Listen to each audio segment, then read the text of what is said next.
बहू, नाश्ता बनाया नहीं? तुम्हारे पापा जी और कुंदन को ऑफिस जाने में लेट हो रहा है। कविता जी अपने कमरे से गुस्से में बोली। जी मम्मी जी, बन गया है, बस गर्मा गर्म नाश्ता परोस ही रही हूँ। राही अपने ससुर जी और पति कुंदन को नाश्ता परोसते हुए बोली। भंवरलाल जी अपनी बहू राही से बोले, आज तुम्हारी मम्मी जी बाहर हम सबके साथ नाश्ता करेंगी या अपने कमरे में ही बैठी रहेंगी? कुंदन बोला, पापा, जब से राही ब्याह कर आई है मम्मी ने अपने कमरे से निकलना लगभग बंद ही कर दिया है। वे अब कहाँ हम सबके साथ बैठकर नाश्ता करती हैं। भंवरलाल जी बोले, हाँ बेटा, तुम तो शुरू से जानते हो तुम्हारी मम्मी और बहन की आदत को। भगवान का शुक्र है कि उन्होंने हमें राही जैसी बहू दी है, वरना तुम्हारी माँ और बहन ने तो एक मौका नहीं छोड़ा राही को परेशान करने का। फिर भी राही उन लोगों को शिकायत का कोई मौका नहीं देती। राही बोली, पापा जी धीरे बोलिए, अगर मम्मी जी ने सुन लिया तो आपकी खैर नहीं। ये सुनकर तीनों एक साथ हंस पड़े। भंवरलाल जी और कुंदन दोनों ऑफिस के लिए निकल पड़े और राही अपनी सास कविता जी को नाश्ता देने उनके कमरे में पहुंची। कविता जी राही पर भड़कते हुए बोली, तुम तीनों की हॉल में खी करने की आवाज आ रही थी मुझे। सुबह सुबह किस बात पर हंस रहे थे तीनों? राही बोली, मम्मी जी ऐसी तो कोई बात नहीं हुई। हाँ, वो कुंदन ने एक जोक बोला था, बस उसी पर हंस पड़े थे। कविता जी चिढ़ते हुए बोली, अच्छे से जानती हूं मैं कुंदन का जोक। तुम जो अपने ससुर जी की लाडली बहू बनी हुई हो, कुंदन तो जोक मारेगा ही। कुंदन को अभी समझ नहीं आएगा, क्योंकि उसको भी तुमने अपने रंग में जो रंग डाला है। राही कविता जी की बात का जवाब दिए बिना ही उनके कमरे से बाहर आ गई और वापस रसोई में काम करने लगी। राही उनके मुंह लगकर अपना समय बर्बाद नहीं करना चाहती थी। राही टीचर की नौकरी करती थी, जिसे उसने सास कविता जी के कहने पर छोड़ दिया था, लेकिन उसे बच्चों को पढ़ाने का बहुत शौक था, इसलिए वो अब घर पर ट्यूशन लिया करती थी। दिन भर वो घर के काम करती रहती और फिर फ्री होकर ट्यूशन में समय बिताती। कविता जी ने तो बहू के आने के बाद रसोई से तौबा कर ली थी।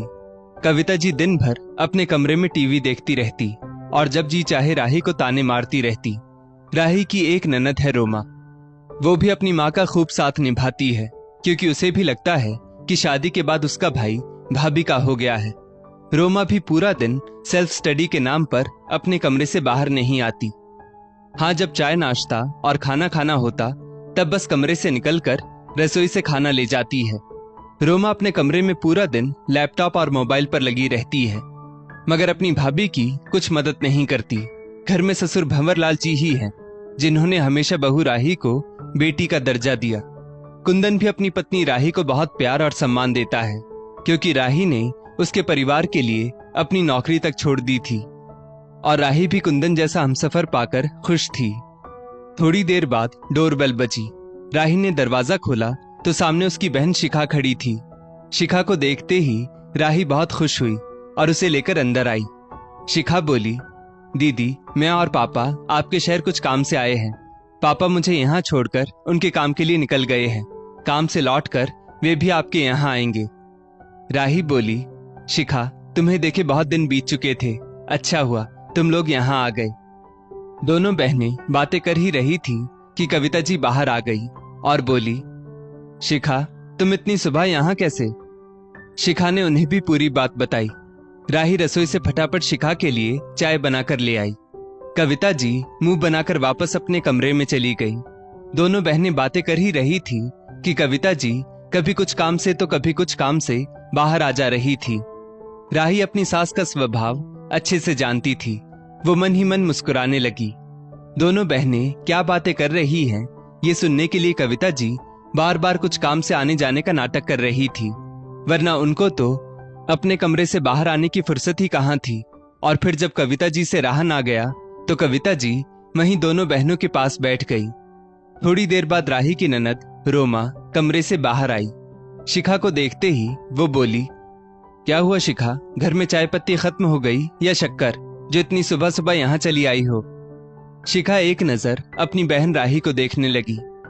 कविता जी हंसते हुए बोली, रोमा को मजाक करने की बहुत आदत है। रोमा बोली, भाभी, बहन की ही खातिरदारी करोगी या मेरे लिए भी कुछ बनाया है आपने? राही रसोई से चाय नाश्ता ले आई और बोली, मैं कब से आपका इंतजार कर रही थी, नाश्ता बने काफी समय हो गया। रोमा बोली, हाँ हाँ जानती हूँ, मुझे तो पढ़ाई करनी होती है पूरे दिन, कभी मेरे कमरे में ही चाय नाश्ता पहुंचा दिया करो। ये सुनकर राही कुछ नहीं बोली, क्योंकि वो जानती थी रोमा कितनी पढ़ाई करती है। पढ़ाई के नाम पर वो दिन भर फ्रेंड से चैटिंग करती रहती, मगर कविता जी अपनी बेटी का इतना ज्यादा सपोर्ट करती कि राही उसे कुछ नहीं कहती थी। कविता जी शिखा से बोली, तुम्हारी ड्रेस तो बहुत प्यारी लग रही है, कहां से खरीदी तुमने? शिखा बोली, ये ड्रेस तो कुंदन जीजा जी और दीदी ने मुझे राखी पर गिफ्ट दी थी। हमारा कोई भाई नहीं है, तो मैं हर साल कुंदन जीजा जी को ही राखी बांध देती हूँ। बस ये ड्रेस वही राखी गिफ्ट है। ये सुनकर रोमा को बहुत जलन हुई और कविता जी का चेहरा भी तमतमा उठा। राही अपनी सास और ननद के चेहरे के भावों को भांप गई। रोमा बोली, अब मैं समझी मेरे भाई का प्यार मेरे प्रति इतना कम कैसे हो गया है, उसे दूसरी बहन जो मिल गई है। कविता जी ने एक बार फिर से हंसते हुए बात को टाल दिया और बोली, मेरे कुंदन की चॉइस तो वैसे ही लाखों में एक है, तभी तो पहली बार मुझे तुम्हारी ड्रेस इतनी अच्छी लगी। शिखा को राही की सास और ननद का बर्ताव कुछ अलग सा लगा, मगर उसे अपनी दीदी से अकेले में बात करने को भी तो नहीं मिल रहा था। रोमा चाय नाश्ता लेकर अपने कमरे में चली गई और कविता जी मंदिर के नाम पर बहू की बुराइयां करने चली गई। दोनों बहनों को अभी अकेले में बात करने का समय मिला ही था कि राही के पापा रमेश जी आ गए, मगर राही की सासू मां तो राही के पिता के आने से पहले ही घर से जा चुकी थी। राही के पिता बेटी के लिए कुछ फल फ्रूट और साड़ी लाए थे। रमेश जी बोले, बेटा ये तेरी माँ ने तेरे लिए भिजवाया है, तेरी माँ को भी तुझसे मिलने का बड़ा मन था, थोड़े दिन बाद तू मायके आ जाती तो बहुत अच्छा रहता। राही बोली, बहुत जल्द माँ की मुझसे मिलने की इच्छा पूरी होने वाली है। पापा, अगले हफ्ते मेरे सास ससुर की शादी की 30वीं वर्षगांठ है, जिस पर आप सभी को आना है, तभी मैं माँ से मिल लूंगी। यहाँ से मायके रहने आना थोड़ा मुश्किल है, क्योंकि पूरे घर की जिम्मेदारी मुझ पर है। फिर भी अगर संभव हो पाया तो मेरे सास ससुर की वर्षगांठ के बाद 2-3 दिन के लिए मायके रहने आ जाऊंगी। राही ने गर्मा गर्म खाना बना दिया था ताकि उसके पापा और बहन खाकर जाएं।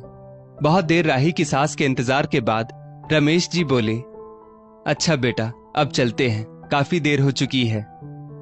कविता जी के अब तक घर ना आने का एक कारण यह भी था कि वो राही के पापा से मिलना ही नहीं चाहती थी। ऐसा वे पहले भी 1-2 बार कर चुकी थी। उनकी नजरों में तो वैसे ही बहू के मायके वालों की कोई इज्जत नहीं थी।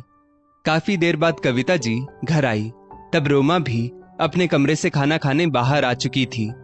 फलों की टोकरी और साड़ी देखकर कविता जी जोर से बोली, बस इतनी सी ही औकात है तुम्हारे माता पिता की, तभी तो मेरा बेटा कुंदन कुछ ना कुछ देता रहता है तेरे मायके वालों को। अब तेरे घर की परिस्थिति तो वो भी जान चुका है। उतने में रोमा बोली, हाँ मम्मी, तभी तो इनकी बहन ने कुंदन भैया को भाई बना लिया है, ताकि भाई भाई बोलकर ये लोग ज्यादा धन ऐंठ सके। राही बोली, ये कैसी बातें कर रहे हैं आप लोग? मेरे मायके वाले बहुत पैसे वाले तो नहीं, मगर स्वाभिमानी लोग हैं, और कुंदन आपका बेटा मतलब कि मेरा पति एक बहुत अच्छा इंसान है। उन्हें जब पता चला कि मेरी छोटी बहन हमेशा राखी के दिन उदास रहती है, तो उन्होंने शिखा से राखी बंधवानी शुरू कर दी। शिखा के लाख मना करने के बाद भी वे मुझे लेकर उसके लिए राखी का गिफ्ट लाने गए। राई का पहाड़ बना दिया आप लोगों ने तो। इतना बोलकर राही रसोई में चली गई, मगर कविता जी और रोमा के दिल को चैन ना पड़ा। अगले दिन भंवरलाल जी और कुंदन शादी की 30वीं वर्षगांठ की तैयारी करने लगे, जिसमें राही ने उनका पूरा साथ दिया। राही ने सारे मेहमानों को फोन कर दिया, कुंदन ने हॉल बुक कर दिया और इवेंट मैनेजर से सारी व्यवस्था करवा ली। भंवरलाल जी का मानना था कि शादी की 50वीं वर्षगांठ तक जाने हम दोनों रहे ना रहे, इसलिए जिस पल में है उसी पल का आनंद लिया जाए। अपनी पत्नी कविता जी के लिए वे हीरों से जड़ा एक नेकलेस भी लेकर आए, जिसे देखकर कविता जी बहुत खुश हुई। भंवरलाल जी उनको खुश देखकर बोले, बस भाग्यवान, हमेशा ऐसे ही मुस्कुराती रहो, घर में कलह क्लेश मत किया करो। मैं तुमसे इससे ज्यादा कुछ नहीं चाहता, बस मेरी ये इच्छा पूरी कर दो। कविता जी इतराते हुए बोली, ए जी, आपको क्या लगता है हमेशा झगड़ा मैं ही करती हूँ? वो है ना आपकी लाडली बहू, वो और उसके मायके वाले कुछ कम नहीं है। देखना, आपको एक ना एक दिन सच जरूर पता लगेगा। भंवरलाल जी बात को बढ़ाकर अपनी आने वाली शादी की वर्षगांठ खराब नहीं करना चाहते थे, इसलिए वे कुछ बोले नहीं। क्योंकि जब भी वे बहू बेटे की तरफदारी करते, कविता जी उनसे गुस्सा हो जाती। भंवरलाल जी एक बहुत अच्छे पति, पिता और ससुर थे, इसलिए घर में सभी के चहेते थे। आज भंवरलाल जी और कविता जी की शादी की वर्षगांठ थी। हॉल मेहमानों से खचाखच भरा हुआ था। सब लोग सारे इंतजाम की खूब तारीफ कर रहे थे, जो कि कुंदन और राही ने मिलकर किए थे। बीच में अचानक थोड़ी देर के लिए लाइट चली गई। लाइट आने के बाद सभी की जान में जान आई, क्योंकि गर्मी के कारण सभी मेहमानों की हालत खराब हो गई थी। उतने में भंवरलाल जी की नजर कविता जी के गले पर गई। वे बोले, कविता जी, आपका हार कहाँ है? कविता जी ने अपने गले पर हाथ रखा और बोली, लाइट जाने से पहले तो वो हार मेरे गले में ही था। हीरों से जड़ा बेशकीमती हार कहाँ गया? आप कितनी ख्वाहिशों से लाए थे वो हार मेरे लिए। इतना बोल कविता जी रोने लगी। कुंदन बोला, मम्मी आप रो क्यों रही हैं? हार अभी तक आपके गले में था और लाइट आने के बाद हार गले में नहीं है। इसका मतलब ये है कि हार मेहमानों में से ही किसी के पास है। आपका हार किसी ने चुरा लिया है।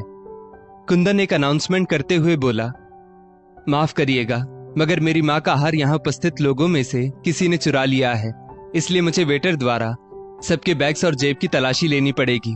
कृपया आप लोग इसे गलत ना लें और सहानुभूति दिखाएं। ये सुनकर पहले तो सभी के होश उड़ गए, पर कोई कुछ बोला नहीं, क्योंकि आखिर हीरो से जड़े हार का सवाल था। सबके बैगों की तलाशी हुई और हार राही की बहन शिखा के बैग से बरामद हुआ। शिखा हार देखकर हैरान होते हुए बोली, जीजा जी, मुझे नहीं पता यह हार मेरे बैग में कैसे आया। मैं चोरी क्यों करूंगी? उतने में कुंदन की बहन रोमा पास आकर बोली, देखा भैया, मुंह बोली बहन तो आखिर मुंह बोली ही होती है। ये तो वही बात हो गई, बगल में छुरी और मुंह में राम राम। राही भाभी के मायके वालों को समझने में बहुत बड़ी भूल हुई है आपसे भैया।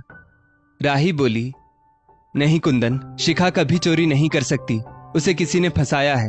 आप तो शिखा को जानते ही हो। कुंदन को तो जैसे झटका ही लग गया था। वो कुछ बोलने या सोचने की स्थिति में नहीं था। उतने में उसे एक ख्याल आया और वो इवेंट मैनेजर से जाकर बोला, मुझे लाइट आने के बाद की सारी सीसीटीवी फुटेज अभी के अभी दिखाइए। इवेंट मैनेजर ने तुरंत सारी सीसीटीवी फुटेज खोलकर कुंदन को दिखाई, जिसमें कुंदन ने देखा कि उसकी बहन रोमा हीरो से जड़ा हार शिखा के बैग में डाल रही है। शिखा उस समय किसी से बात कर रही थी, जिस वजह से उसे पता ही नहीं चला कि रोमा ने कितनी होशियारी से वो हार शिखा के बैग में डाल दिया। कुंदन बोला, रोमा, मुझे तुमसे ये उम्मीद नहीं थी। शिखा को मेरी नजरों से गिराने के लिए तुमने इतनी बड़ी साजिश रची कि एक पल को भी उसकी इज्जत के बारे में नहीं सोचा और इतने सारे मेहमानों के बीच ये कारनामा किया। रोमा का बचाव करने को कविता जी बीच में आकर बोली, कुंदन, तुम अगर अपनी सगी बहन को ही ज्यादा मान सम्मान देते तो रोमा ऐसा कभी नहीं करती। कुंदन बोला, मम्मी, मैंने आपको और रोमा को हमेशा मान सम्मान दिया है। यहाँ तक कि आप लोग राही के साथ कैसा सलूक करते हैं ये जानते हुए भी मैं हमेशा इसी उम्मीद में रहा कि एक दिन राही अपने स्वभाव से आप सबको अपना बना ही लेगी। मगर आप लोग तो इतने गिर गए कि राही की धज्जियां उड़ाते उड़ाते उसके मायके वालों की इज्जत की धज्जियां तक उड़ाने में कोई कसर नहीं छोड़ी आप लोगों ने। कविता जी और रोमा अपने किए पर शर्मिंदा थे।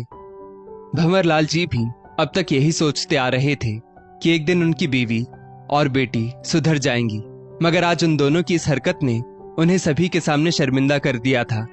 वहीं दूसरी ओर राही को अपने पति कुंदन पर गर्व महसूस हो रहा था, क्योंकि आज कुंदन ने यदि असलियत का पता ना लगाया होता तो राही और उसके मायके वाले कहीं मुंह दिखाने के काबिल नहीं रहते और शिखा, उसकी जिंदगी में तो चोर नाम का दाग लग जाता। राही ऐसा हमसफर पाकर अपने आप को खुशनसीब मान रही थी। कविता जी और रोमा ने अपने किए पर सबसे माफी तो मांग ली, मगर उनका ये काम माफी के लायक नहीं था। दोस्तों, ईर्ष्या इंसान को कभी कभी इतना गिरा देती है कि उसे अच्छे बुरे में फर्क नहीं समझ आता। इसलिए कभी किसी से ईर्ष्या ना करें। ईर्ष्या का अंजाम एक न एक दिन बुरा ही होता है।